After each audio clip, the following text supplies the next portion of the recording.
Bismillahirrahmanirrahim. Assalamualaikum warahmatullahi wabarakatuh. Perkenalkan, nama saya Mustafa Kamal dengan NIM 11840201005 dari kelas KPI 7C. Dibuatnya video ini dengan tujuan sebagai pengumpulan tugas akhir dari mata kuliah Produksi Sinetron dan Film Dakwah yang dibimbing oleh Bapak M. Sudamadipa Wikarta, Esos MAG. Jadi di sini saya akan sedikit mereview tentang film yang berjudul Rahman si Anak Bengkel yang telah saya buat sinopsisnya pada saat ujian tengah semester lalu.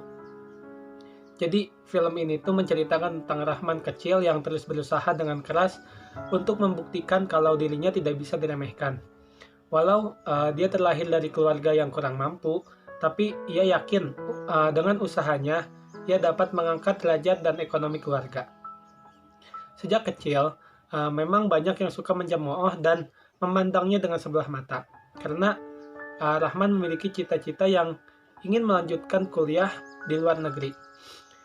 Ejekan itu tidak hanya dilontarkan dari teman, tetangga, akan tetapi yang lebih menyakitkan, ejekan itu tuh keluar dari mulut sang ayah dan sanak saudara. Ejekan mengenai kamu gak akan jadi orang sukses, apalagi sampai kuliah di luar negeri, itu memang bukan tanpa alasan.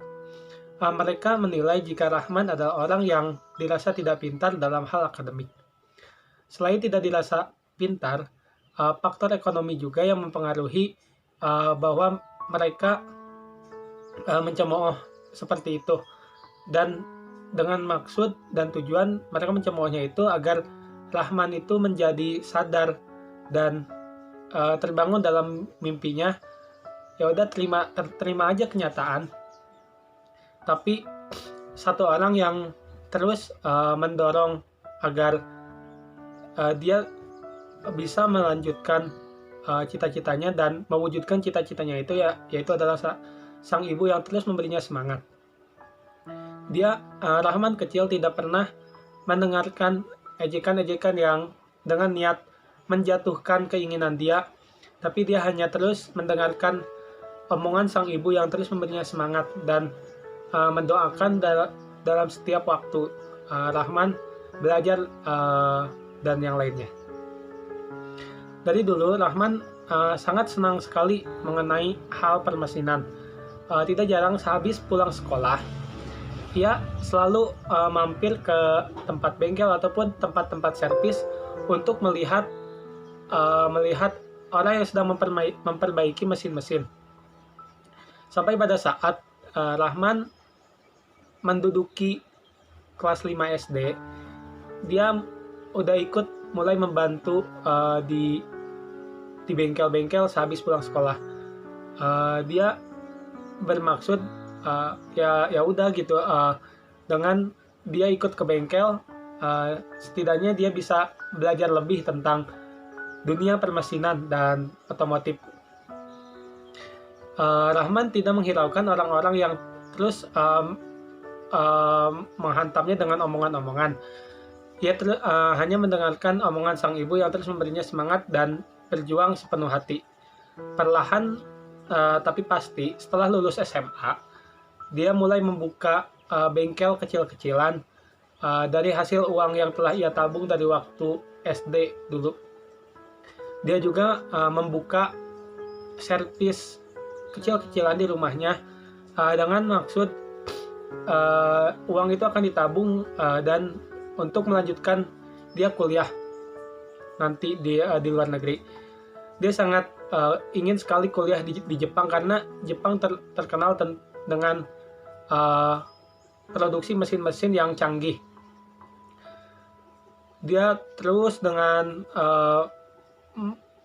bekerja di bengkel miliknya sendiri dan membantu membuka usaha servis kecil-kecilan di rumah,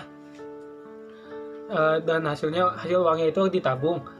Tapi hal yang membuat dia bingung dan bimbang itu ketika keluarga dan yang lainnya meminta uang hasil dari usahanya itu untuk keperluan pribadi dan hasil tabungannya tidak jarang gitu bertambah ataupun hanya stuck di situ-situ aja, karena ya tadi orang-orang dari keluarganya, saudara-saudaranya itu meminta uang dari hasil jerih payah usahanya sendiri. Masalah yang paling membuat Rahman sedih ketika sang ibu terkena tabrak lari dan harus dibawa ke rumah sakit untuk menjalani perawatan. Karena tadi keluarganya yang terbilang kurang mampu, mau tidak mau hasil dari usaha dari dia buka bengkel dan buka jasa servis itu, mau tidak mau uangnya digunakan untuk biaya berobat sang ibu. Di situ Rahman mulai bingung gitu. Ya mungkin cita-citanya selama ini tidak akan terwujud, karena ya dengan uang yang telah dia tabung dari dulu itu ya hilang gitu buat pengobatan sang ibu. Tapi tapi keinginan Rahman itu tidak sampai karena uang habis dan dia udah pantang menyerah gitu. Karena masih menginginkan cita-citanya terwujud ya, dan pergi kuliah di luar negeri. Rahman seringkali mengikuti lomba di tingkat nasional maupun internasional. Sekali dua kali gagal, dan puncaknya pada saat kerja keras Rahman mengikuti lomba itu yang diadakan di Indonesia, dan kebetulan tingkat lomba itu tuh internasional. Rahman bisa menjuarai lomba itu dan mendapatkan hadiah uang pembinaan serta beasiswa di Jepang. Ya mungkin segitu yang dapat saya jelaskan. Pesan dari film ini adalah jika sesuatu hal yang kita inginkan dan terus berusaha untuk mewujudkannya, insya Allah dengan izin Allah, jika kita bersungguh-sungguh, maka akan ada jalan untuk mencapai tujuan itu. Dan jangan lupa kita harus minta izin dari orang tua juga. Selama tujuan kita, cita-cita kita lurus, berbanding lurus dengan ajaran Islam, tidak bertolak belakang, insya Allah pun akan melihat dari prosesnya. Kalau prosesnya kita benar-benar mau dan ingin untuk mencapai tujuan itu, insya Allah akan terus ada jalan untuk mencapai keinginan kita dan cita-cita kita. Mungkin hanya itu yang dapat saya sampaikan. Kurang lebihnya mohon maaf. Wabillahi taufiq wal hidayah. Wassalamualaikum warahmatullahi wabarakatuh.